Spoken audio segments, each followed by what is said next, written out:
네, 안녕하세요. 오랜만에 인사를 드리는 것 같습니다. 제가 조금 건강상의 문제로 인해서 업데이트를 많이 못했는데 지금 몸이 많이 괜찮아져서 앞으로 그 남은 노동법 그리고 저희 노무사 시험 2차의 나머지 3과목 시험 스케줄 맞춰서 열심히 업데이트를 하고 시험에 나올 만한 쟁점 위주로 열심히 공부해 보도록 하겠습니다. 오늘 공부할 내용은 이제 저희가 저번 시간까지 개별적 노사관계법인 근로기준법을 공부를 했었어요. 이제 그 부분은 다 끝이 났고 오늘부터는 이제 집단적 노사관계법을 들어가 볼 건데요. 우선 단체행동권의 제한 부분, 그리고 특수 형태 근로종사자의 노조법상 근로자성, 그리고 노동조합의 설립, 이렇게 3가지 주제 오늘 한번 공부해 보도록 하겠습니다. 우선 집단적 노사관계법을 공부하시려면 항상 제 상위법인 헌법 33조 1항을 꼭 생각을 해두셔야 돼요. 저희 헌법 33조 1항에서는 근로자가 단결권, 단체교섭권, 그리고 단체행동권을 가진다고 규정을 하고 있습니다. 이렇게 노동상권을 규정을 해두고 있고, 그리고 그로 인해서 이제 집단적 노사관계의 기본 원칙이 제시되고 있습니다. 그렇다면 저희 헌법 33조 3항에 또 이런 노동상권에 대한 제한을 조금 가하고 있습니다. 왜냐하면 노동상권 자체는 절대적인 권리가 아니고 다른 기본과의 관계에서 좀 내재적으로 한계가 있기 때문에 자유와 권리의 본질적 내용을 침해해서는 안 된다라는 또 제한이 어느 정도 있기 때문입니다. 그렇다면 이제 33조 3항에서 규정하고 있는 내용을 공부를 해보자면 주요 방위 산업체에 종사하는 근로자의 단체 행동권은 법률이 정하는 바에 의해 제한되거나 인정하지 아니할 수 있다.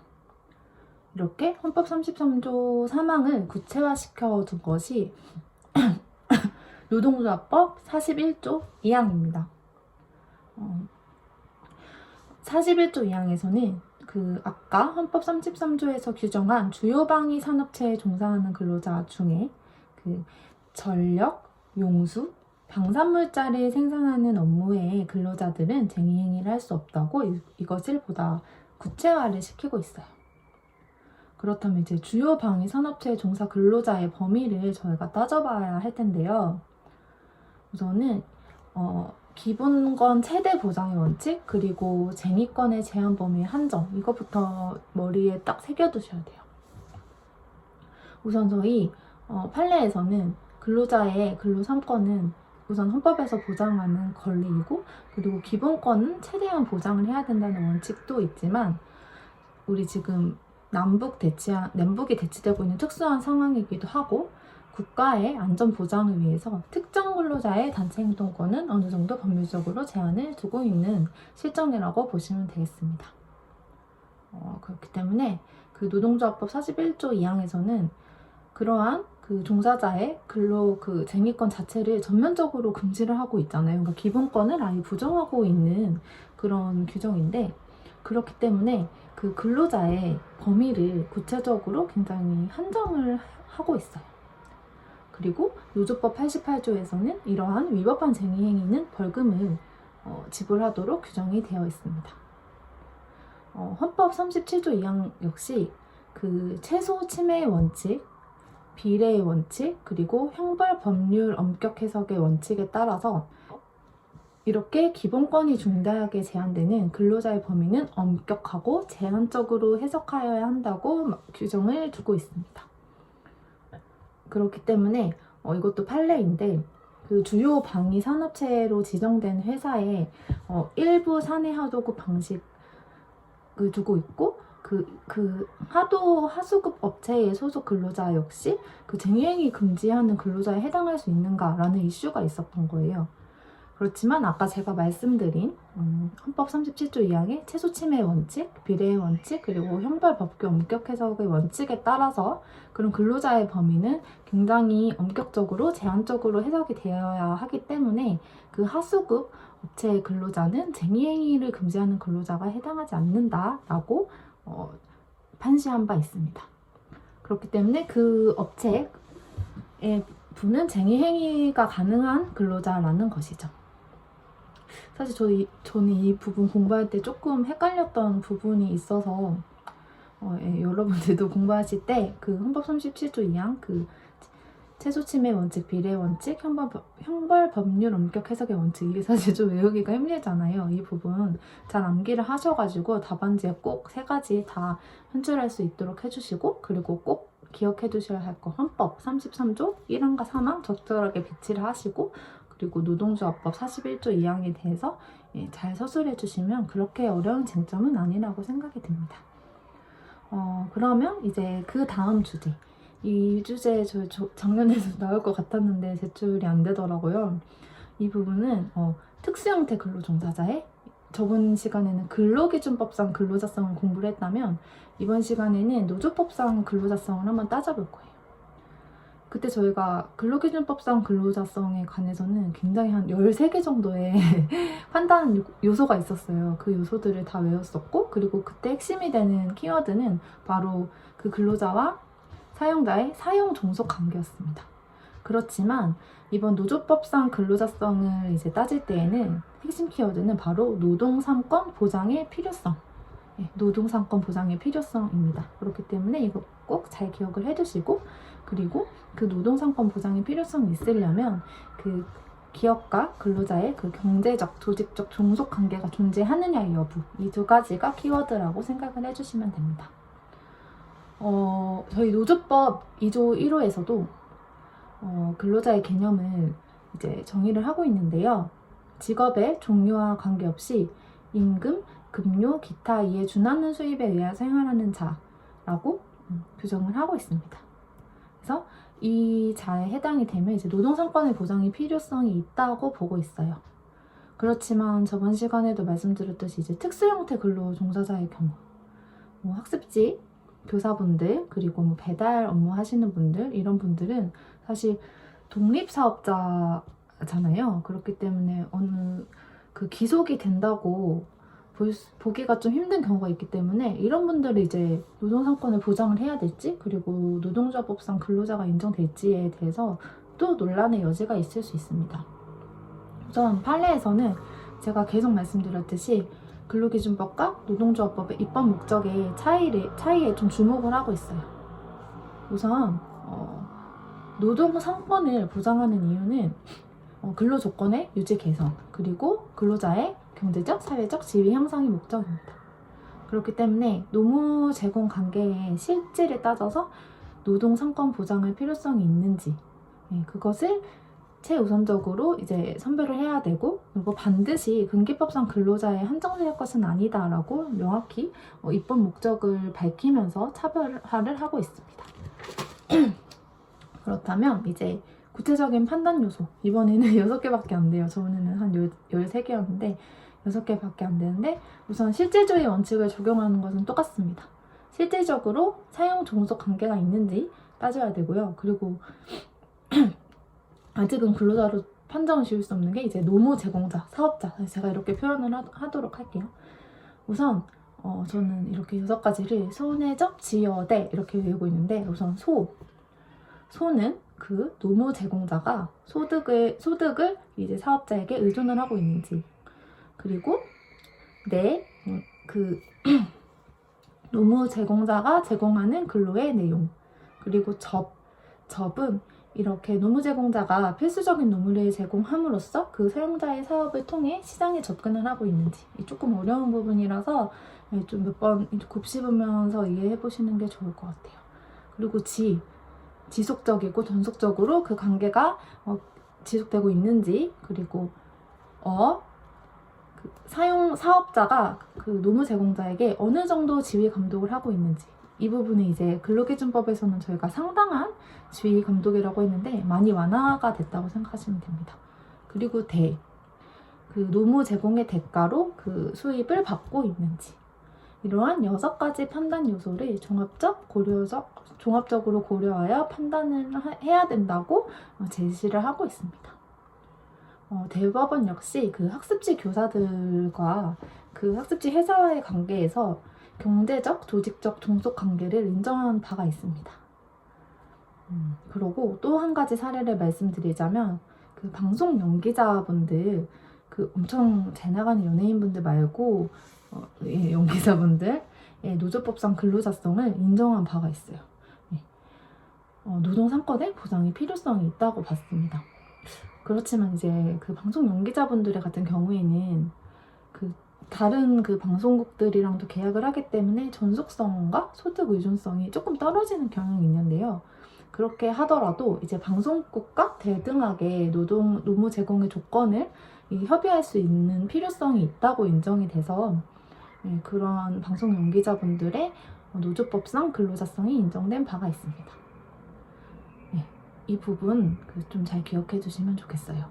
노조법상 근로자성이 나오면 무조건 이제 노동 3권의 보장이 필요성이 있는지 아까 저희 헌법 33조 1항이랑 연결시키셔가지고 꼭 잘 기억해 두시고, 그리고 6가지 판단 요소,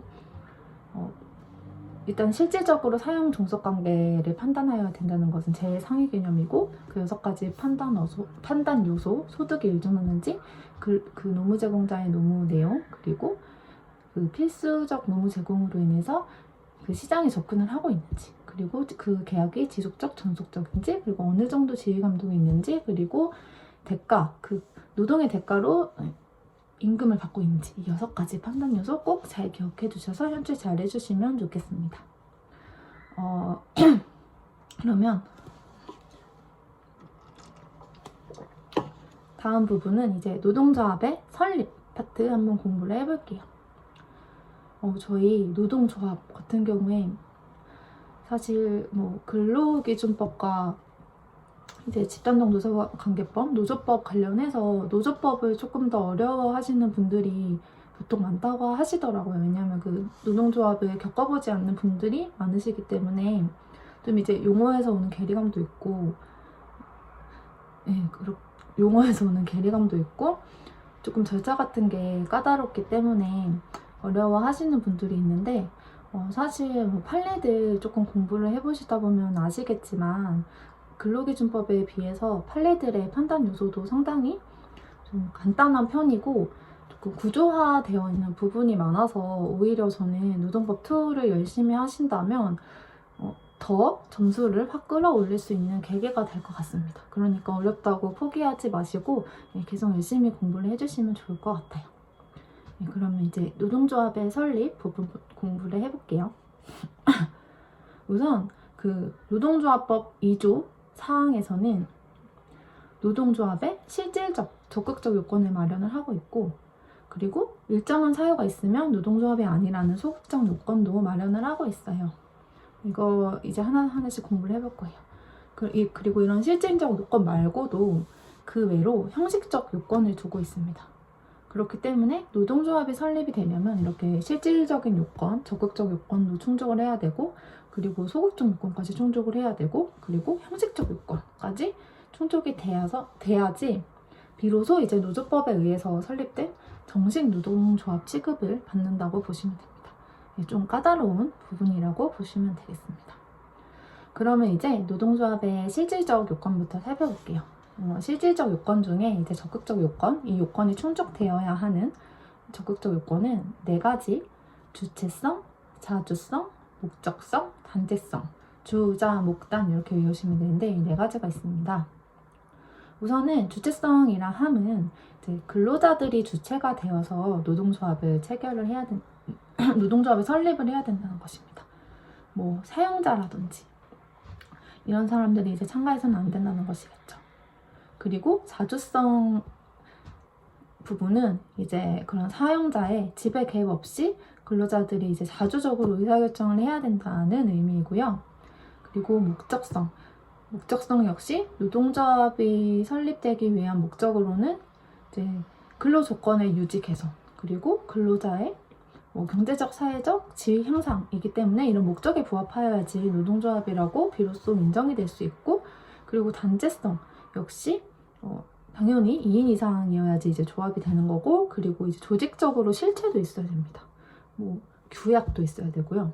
그리고 뭐 의결기관이라든지 집행기관 이런 것들이 갖춰야지 이제 단체성을 인정받을 수 있기 때문에 이런 4가지 요건이 모두 빠짐없이 충족이 되어야 합니다.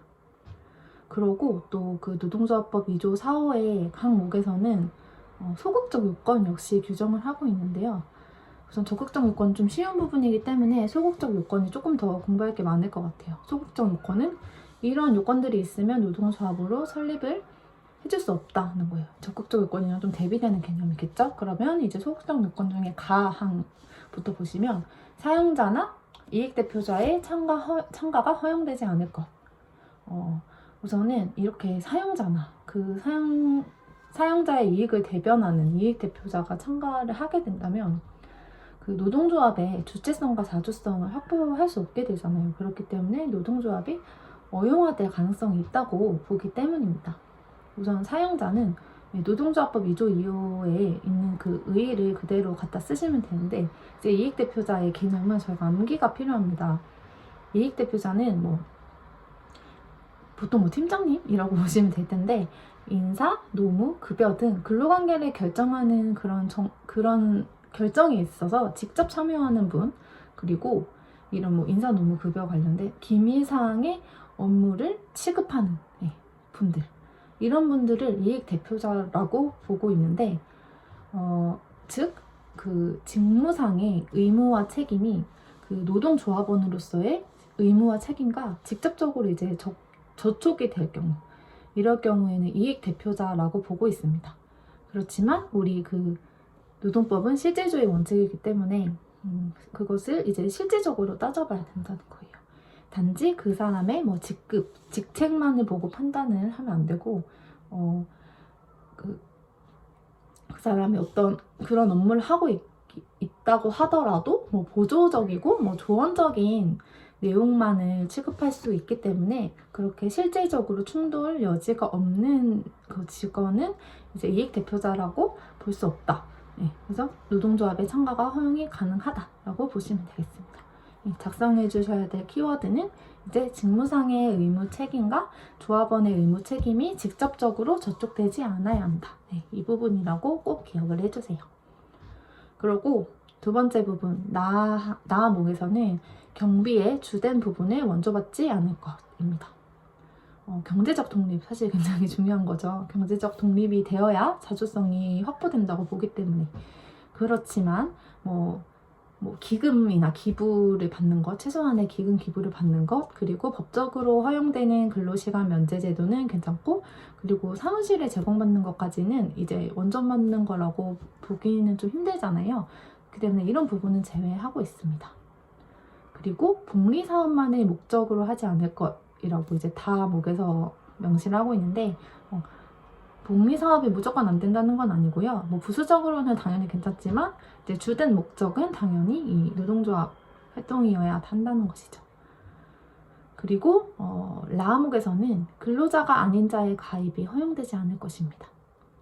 그러나 그 해고자의 경우, 그 해고자가 이제 부당노동 해고 구제 신청 중일 경우에는 가능하다고 보고 있고, 그리고 이런 경우에는 그 기업노조에 한해서라고 보시면 됩니다. 산업노조라든지 지역별 노조에는 꼭 어느 기업에 소속되지 않더라도 가입을 할 수 있습니다. 그렇기 때문에 이 부분은 기업별 노조에만 한정 적용된다는 점 기억해 두시면 좋겠습니다. 그리고 이제 마목에서는 정치 운동을 주된 목적으로 하지 않을 것. 정치 활동은 가능합니다. 아까처럼 복리활동, 정치활동이 이제 부수적으로는 가능하지만 이제 주된 목적으로는 노동조합이 그 주된 목적으로 정치활동을 하면 안 된다라는 의미겠습니다. 그러면 이제 실질적 요건 다 공부를 해봤어요. 그렇게 어렵지 않죠. 실질적 요건은 다시 정리를 해보자면 적극적 요건 4가지, 그리고 소극적 요건 5가지로 나뉘어져 있는데 적극적 요건에는 주자, 목단, 주체성, 자주성, 목적성, 단체성이 있고, 그리고 소극적 요건에서는 사실 이것도 다 조문에 나와 있기 때문에 따로 외우실 필요는 없지만 그 과목과 라목을 좀 집중적으로 공부해 주시면 좋을 것 같아요. 과목에서는 아까 그 이익대표자의 정의 다시 말씀을 드리면 인사, 노무, 급여 등의 근로관계 결정에 직접 참여하는 자, 그리고 그러한 인사, 노무, 급여 등의 기밀사항을 업무에 취급을 하시는 분, 그렇지만 이런 분들이 이제 다시 정리를 해보자면 직무상 의무와 책임이 조합원의 의무와 책임에 직접적으로 저촉되는 분, 이라고 보시면 되고, 그 라목은 이제 근로자가 아닌 자의 가입이 허용되지 않을 것이었는데, 해고자는 부당노동구제 신청을 기다리고 있는 해고자는 가능하고, 그리고 이것 역시 기업별 노조에만 해당되는 사항이다. 기억해 주시면 좋겠습니다. 그러면 이제 형식적 요건으로 넘어가 보도록 하겠습니다. 우선은 형식적 요건에서는 노동조합법 5조에서는 노동조합의 자유로운 조직과 가입을 규정을 하고 있지만 어느 정도 또 그 규약을 제한을 두고 있는데요. 10조에서는 그 노동조합을 설립을 할 때는 설립 신고서와 규약을 갖추어서 행정청이나 고용노동부 장관에게 제출을 해야 된다는 규정을 두고 있고요. 그리고 같은 법 12조에는 그 노동조합이 신고증을 교부를 받았을 때는 설립신고서와 규약이 접수된 때에 설립된 것으로 본다고 규정이 되어 있습니다.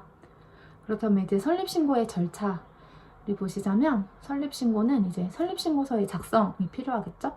이것 역시 아까 말씀드린 노동조합법 10조에 규정이 되어 있는데요. 이게 사실 1차에 많이 나오는 부분이긴 한데, 명사수임위원이라고 저는 외우고 있어요. 노동조합의 명칭, 그리고 뭐 노동조합의 뭐 그 수, 그리고 임원, 뭐 이런 것들을 꼭 작성을 해두도록 규정이 되어 있고, 그리고 이런 것들을 작성을 해서 행정관청에 제출하게 되어 있습니다. 좀 행정관청이 그 신고증을 교부를 하고 보완 요구를 할 수 있는 경우도 있는데요. 12조에는 보완 반려의 사유 있는 경우를 제외하고는 그 3일 이내에 신고증을 교부하도록 되어 있습니다. 좀 상당히 빠른 편이죠. 그렇지만 뭐 규약이 없거나 설립신고서나 규약에 누락이나 허위 사실이 있는 경우, 그리고 규약의 제정 절차에 있어서 법적 위반이 있을 경우에는 20일 이내의 기간을 주고 보완을 요구하고 있습니다. 그렇지만 근데 그 3일 이내에 신고증을 교부받지 못했어요. 그래도 그 3일 경과 후에도 만약에 그 행정청에서 보완 지시나 반려 처분이 있어도 괜찮다라고 규정이 되어 있습니다. 그러면 이제 설립신고서가 반려당하는 경우를 보시자면, 그 2조 4호 항목의 소극적 요건이 이제 발견이 됐을 경우, 그리고 보완 요구를 했어요, 행정청이. 그런데도 보완을 하지 않는 경우에는 반려하고 있습니다. 그리고 설립신고 시기는 말씀드린 대로 설립신고서가 접수된 때에 설립됐다고 보고 있어요. 지금까지 그 노동조합 설립에 대해서 말씀드렸는데요. 다음 시간에는 이 설립 심사 부분, 이 부분도 좀 나올 것 같아서 꼭 봐주셨으면 좋겠는데, 설립 심사 부분, 그리고 이제 근로시간 면제자 부분, 그리고 조합활동의 정당성 부분까지 공부해 보도록 하겠습니다. 네, 오늘도 너무 감사드립니다.